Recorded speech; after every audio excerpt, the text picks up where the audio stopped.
Everyone, welcome to study point. तो इस video में हम करने वाले हैं क्लास 10th के एमसीक्यू टर्म 1 के लिए। जैसे कि आपके चैप्टर 1 जो ज्योग्राफी का चैप्टर 1 है क्लास 10th के एसएसटी का, वो हम ऑलरेडी डिस्कस कर चुके हैं। 3 लेक्चर्स मैं ले चुकी हूँ उस चैप्टर के, और तीनों लेक्चर की प्लेलिस्ट मैंने बना दी है। अगर आपको वो देखने हैं तो मैं इस वीडियो के डिस्क्रिप्शन बॉक्स में लिंक आपको प्रोवाइड करा दूँगी। पहले 1 बाय 1 वो तीनों लेक्चर्स देखिएगा, अच्छे से ध्यान से समझिएगा, उसके बाद एमसीक्यू सॉल्व कीजिएगा। क्योंकि देखिए डायरेक्ट अगर हम एमसीक्यू करते हैं तो हम उन्हें सॉल्व नहीं कर पाएंगे, क्योंकि ज़्यादा डीप में आपको नॉलेज नहीं होगी, और आपको टॉपिक अगर आपने नहीं पढ़े हैं तो एमसीक्यू डायरेक्ट आप सॉल्व नहीं कर पाएंगे। तो पहले चैप्टर वाइज नोट्स मैंने आपको प्रोवाइड करा दिए हैं, और अब हम करने वाले हैं एमसीक्यू। ठीक है, तो इस वीडियो में 30 एमसीक्यूज हम करेंगे। इसी तरीके से चैप्टर वाइज सारे चैप्टर्स की पहले हम थ्योरी को डिस्कस करेंगे और फिर एमसीक्यूज को। तो वीडियो स्टार्ट करते हैं। देखिए पहला क्वेश्चन है आपका, on the basis of origin resources can be classified as dash and dash. Origin की बेसिस पे अगर हम बात करें तो कितने टाइप के आपके रिसोर्सेज होते हैं, मींस ओरिजिन की बेसिस पे रिसोर्सेज को कितने पार्ट्स में आपने क्लासिफाई किया है। तो 2 पार्ट्स में हमने इसको क्लासिफाई किया था, बायोटिक एंड एबायोटिक। बायोटिक जो आपके मिलते हैं लॉन्ग लिविंग ऑर्गेनिज्म से, और एबायोटिक जो मिलते हैं आपके नॉन लिविंग ऑर्गेनिज्म से। ठीक है, तो ज़्यादा कुछ डिस्कस करने की यहाँ पे हमें नीड नहीं है, क्योंकि ऑलरेडी हम प्रीवियस वीडियोस में अच्छे से इनको डिस्कस कर चुके हैं। तो यहाँ पे सिर्फ क्वेश्चन देखेंगे और आंसर देखेंगे। सेकेंड है आपका, on the basis of the status of development resources can be classified.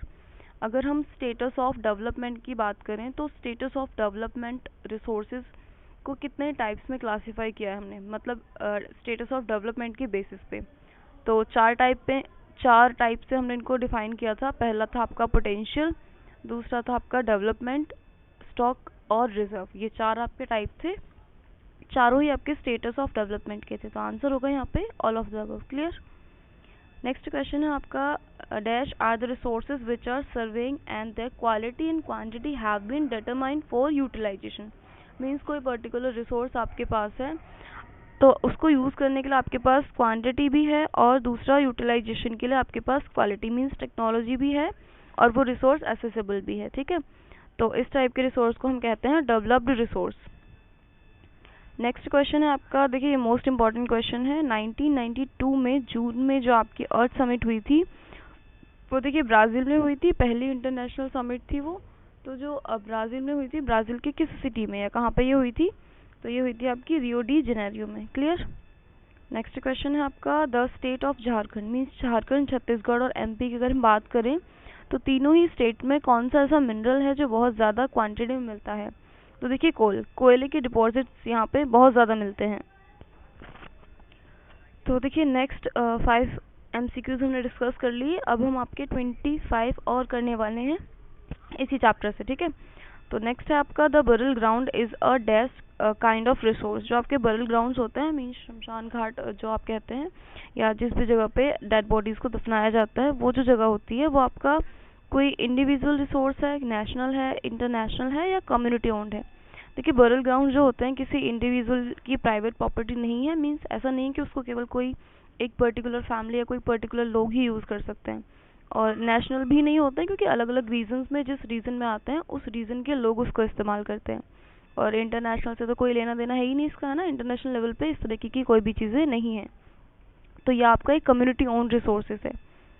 Next question है आपका, which of the following element is the black soil deficient in. Means कौन सा टाइप का आपका एलिमेंट है जो ब्लैक सॉइल के अंदर नहीं पाया जाता है। ठीक है, तो ये है आपका फॉस्फोरिक कंटेंट। देखिए इसी क्वेश्चन से आपके 2 क्वेश्चन कवर हो जाते हैं। पहला तो ये कि ब्लैक सॉइल के अंदर किस चीज़ की कमी मिलती है, तो फॉस्फोरिक कंटेंट की कमी होती है, और बाकी की जो 3 चीज़ें हैं वो ब्लैक सॉइल में प्रेजेंट होती है। मीन्स कैल्शियम कार्बोनेट प्रेजेंट होता है, मैग्नीशियम प्रेजेंट होता है, और पोटाश होता है। ठीक है, नेक्स्ट क्वेश्चन है आपका, which of the following soil are found by intense leaching. ठीक है, देखिए इंटेंस लीचिंग मतलब होता है चीज़ों का बहाकर, या फिर मिट्टी का पानी के द्वारा या किसी और तरीके से बहाव होकर के इकट्ठा होना।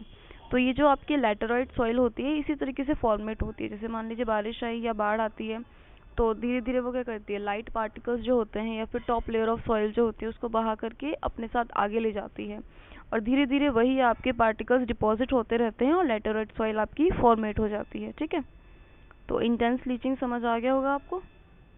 क्योंकि देखिए लैटेराइट सॉइल आपने पढ़ रखा है, लेकिन अगर आपको इस वर्ड का मीनिंग नहीं पता तो आप क्वेश्चन को ना अटेम्प्ट नहीं कर पाओगे, समझ ही नहीं आएगा आपको, ठीक है।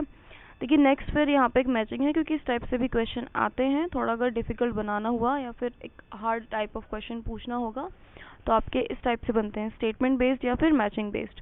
तो देखिए यहाँ पे ना आपको इस साइड दिए हुए हैं टाइप ऑफ रिसोर्सेज और इस साइड दिए हुए हैं एग्जाम्पल ऑफ रिसोर्सेज, तो आपको उनको मैच करना है। तो पहला है आपका पोटेंशियल और फिर है आपका स्टॉक, इंडिविजुअल एंड रिन्यूएबल। देखिए अगर चारों में से आपको कोई भी एक या दो आते हैं तो भी आप इसको आराम से कर सकते हैं। तो हम देखेंगे लास्ट वन को, क्योंकि आपको पता है सोलर एनर्जी रिन्यूएबल होती है, ठीक है। तो सबसे पहले ऑप्शंस में ढूंढो कि कौन सा ऐसा मैचिंग है जो आपका इनको रिलेट कर रहा है। तो ए आपका फोर्थ के साथ जा रहा है, ठीक है। इनको मैंने नंबरिंग 1 2 3 दी हुई है इस तरीके से, और ये हैं आपके A B and C and D, clear. तो रिन्यूएबल सोलर एनर्जी होती है, तो ए आपका फोर्थ के साथ चला जाएगा। फिर बाकी के आप ऑप्शन से भी मैच कर सकते हो, अदरवाइज आप खुद भी कर सकते हो, ठीक है। तो अगले क्वेश्चन पे चलते हैं। बहुत ज़्यादा इसमें हमें डिस्कशन की नीड नहीं है, क्योंकि जो हाइड्रोजन है आपका पोटेंशियल हो गया, एंड नेक्स्ट आपका विंड एनर्जी है वो आपकी किस में चली जाएगी, स्टॉक में चली जाएगी। इस तरीके से आप इनको ना आराम से कर सकते हो। Renewable energy, solar energy renewable में आती है, इंडिविजुअल में देखिए पॉइंट्स जो होता है आपके कम्युनिटी में आते हैं, बट अगर कम्युनिटी में ऑप्शन नहीं है तो आप इंडिविजुअल में भी इसको टिक कर सकते हो, बिकॉज वो किसी की प्राइवेट प्रॉपर्टी या प्राइवेट लैंड में भी हो सकते हैं, ठीक है। और पोटेंशियल में आपका क्या चीज़ आएगी, विंड एनर्जी एंड राजस्थान, और स्टॉक में आ जाएगा आपका हाइड्रोजन। नेक्स्ट क्वेश्चन है आपका, विच soil has self aeration capability, मतलब कौन सी ऐसी मिट्टी होती है जिसके अंदर दोबारा या उसको आप फर्टाइल कर सकते हो, या जो अपने अंदर वाटर को स्टोर कर लेती है, वाटर रिटेंशन की कैपेसिटी होती है ब्लैक सॉइल के अंदर, क्लियर। कॉटन के लिए बहुत ज़्यादा इंपॉर्टेंट है इस टाइप की सॉइल आपकी। नेक्स्ट क्वेश्चन भी आपका ब्लैक सॉइल से, देखिए सारी सॉइल्स ही इंपॉर्टेंट है, बट ब्लैक सॉइल कुछ ज़्यादा इंपॉर्टेंट है, क्योंकि ये एक तो आपका सबसे ज़्यादा मिलती है गुजरात में, एक ये क्वेश्चन भी पूछा जाता है, और एक ब्लैक सॉइल किस चीज़ की क्रॉप की या किसके कल्टीवेशन के लिए इम्पोर्टेंट है ये भी आता है। तो गुजरात में सबसे ज़्यादा मिलती है ब्लैक सॉइल। ये था आपका क्वेश्चन नंबर 6। अब नेक्स्ट क्वेश्चन है आपका, in which of the following state terrace cultivation practice. देखिए टेरेस कल्टीवेशन या सीढ़ी नुमा खेती या छतों पे खेती, इस टाइप की टाइप ऑफ कल्टीवेशन प्रैक्टिसेस कौन यूज़ करते हैं, आपके जो पहाड़ी इलाके होते हैं। तो देखिए यूपी, हरियाणा, पंजाब में तो आपको कोई नीड नहीं है, क्योंकि वाटर की अवेलेबिलिटी है और लैंड यहाँ पे आपको प्लेन मिलती है, प्लेट्यूज मिलते हैं, ठीक है। लेकिन उत्तराखंड की बात करें तो माउंटेनियस एरिया है, प्लेन एरिया नहीं है, तो यहाँ पे बहुत ज़्यादा लैंड और वाटर की अवेलेबिलिटी इजीली नहीं हो पाती है, तो यहाँ पे आपकी टेरेस कल्टीवेशन प्रैक्टिस होती है, क्लियर। नेक्स्ट क्वेश्चन है आपका, resources which are found in a region but have not been utilised are called. Means किसी टाइप का पर्टिकुलर रिसोर्स जो उस रीजन में अच्छी खासी क्वांटिटी में मिलता है लेकिन उसका यूटिलाइजेशन अभी तक नहीं हो रहा है, तो वो तो होता है आपका पोटेंशियल, क्लियर। जैसे कि अभी हमने लास्ट एमसीक्यू में देखा था कि राजस्थान में जो विंड एनर्जी मिलती है वो भी आपकी पोटेंशियल में आती है। तो नेक्स्ट है, देखिए अगर आपको स्पीड ज़्यादा लगती है तो आप सेटिंग्स में जाके स्पीड चेंज करके तब वीडियो को देख लीजिएगा, क्योंकि मैंने थोड़ा स्पीड भी ज़्यादा इस वजह से रखी है ताकि हम वीडियो को ना कम टाइम में ज़्यादा एमसीक्यूज़ कवर कर सकें, क्योंकि 25 एमसीक्यू देखना है, अगर हम पर्टिकुलर हर एमसीक्यू पे रुक करके एक्सप्लेन करती जाऊंगी तो वीडियो बहुत लेंथी हो जाएगा और आप रिवाइज नहीं कर पाओगे। तो देखिए डिटेल्ड लेक्चर के लिए मैं ऑलरेडी 3 लेक्चर ले चुकी हूँ इस चैप्टर पे, जिसमें कि हमने पूरा चैप्टर कवर कर लिया है, आप उसको देख लीजिएगा। बाकी एमसीक्यू सिर्फ आपकी प्रैक्टिस और रिविजन के लिए। तो नेक्स्ट क्वेश्चन देख लेते हैं, which one of the following is not a biotic resource. तो देखिए साफ साफ दिख रहा है इसमें से फ्लोरा, फोना, फिशरीज है या लाइफ स्टॉक्स है, ये सारे बायोटिक हैं, बट रॉक जो होते हैं वो इनएनिमेट हैं, मीन्स नॉन लिविंग ऑर्गेनिज्म से मिलता है, तो वह है आपका एबायोटिक रिसोर्स। तो इसमें नॉट अ बायोटिक रिसोर्स पूछा था, ये नॉट वर्ड को क्वेश्चन में ज़रा ध्यान से पढ़िएगा। तो अब नेक्स्ट क्वेश्चन देख लेते हैं, which one of the following is a renewable resource. तो एकदम सिंपल सा क्वेश्चन है, किसको आप रीजनरेट कर सकते हो, so that is solar energy, clear. Next question है आपका, देखिए एलुवियल सॉइल, तो most of the northern part में एलुवियल सॉइल मिलती है और बहुत ज़्यादा क्वांटिटी में आपको मिलती है, मीन्स पूरे नॉर्थ इंडिया में कह लीजिए या फिर पूरे अगर हम इंडिया की बात करें तो सबसे ज़्यादा पाई जाने वाली जो सॉइल है वो होती है आपकी एलुवियल। तो इसमें पूछा है क्या क्या चीज़ें इसके अंदर ऐड होती हैं, तो sand, sand, silt and clay, सारी चीज़ें इसके अंदर पाई जाती हैं, तो आंसर होगा आपका all of the above, clear. Next question है आपका, laterite soil is very useful for growing तो देखिए जो लैटेराइट सॉइल है वो किस टाइप की क्रॉप को कल्टीवेट या किस टाइप की एग्रीकल्चर के लिए, मोस्टली किस फसल के लिए वो ज़्यादा इंपॉर्टेंट है, किस टाइप की क्रॉप उसमें ज़्यादा लगती है या क्या ग्रो करने के लिए ये इम्पोर्टेंट है। तो देखिए लैटेराइट सॉइल में ना टी, कॉफ़ी और जो आपके कैश्यू नट्स हो गए, मतलब चाय, कॉफ़ी हैं और आपके ड्राई फ्रूट्स हैं, ये सारी चीज़ें उसमें अच्छे से हो जाती हैं। नेक्स्ट क्वेश्चन है आपका, which of the following soil has a self aeration capacity. तो ये अभी हमने लास्ट भी किया था क्वेश्चन, ये आंसर था आपका ब्लैक सॉइल। ठीक है, तो इस पर डिस्कस नहीं करेंगे, अभी हम इसको पीछे भी कर चुके हैं। नेक्स्ट क्वेश्चन है, which of one of the following type of resources is iron ore. देखिए आयरन ओर को ना आप रीजनरेट नहीं कर सकते हो, यह होगा आपका नॉन रिन्यूएबल रिसोर्सेज। ठीक है, नॉन रिन्यूएबल रिसोर्सेज। फिर नेक्स्ट क्वेश्चन है आपका, what is a resource. Resource क्या होता है। तो जब मैंने आपको नोट्स के थ्रू चैप्टर पढ़ाया था तो सबसे स्टार्टिंग में हमने डिस्कस किया था that resources is something that fulfil your needs और which is environmental which is feasible accessible, means जो टेक्नोलॉजिकली एक्सेसिबल हो, इकोनॉमिकली फिजिबल हो और दूसरी चीज़ कल्चरली एक्सेप्टेबल हो। तो जहाँ पे भी ये तीन कंडीशंस फुलफिल होती हैं, so that is something called resource. Clear. Next देख लेते हैं, give an example of community own resources. तो देखिए कम्युनिटी में जो पर्टिकुलर एक कम्युनिटी जिसको यूज़ कर सकती है, मींस जो किसी की भी प्राइवेट प्रॉपर्टी नहीं होती है, जैसे पब्लिक पार्क्स होते हैं, प्ले ग्राउंड्स हैं आपका, ग्रेजिंग ग्राउंड्स हो गए या फिर बरल ग्राउंड्स हो गए। तो ये सारे आपका एक समुदाय मिलकर के इन चीज़ों को यूज़ करता है। फिर नेक्स्ट है आपका, what type of a resource are rocks. Rock किस तरीके के हैं। तो रॉक हैं आपके अबायोटिक। क्लियर। अभी पीछे भी हमने यही सेम क्वेश्चन किया है, बट आपका वे ऑफ आस्किंग उसमें थोड़ा डिफरेंट था, बाकी क्वेश्चन सेम था।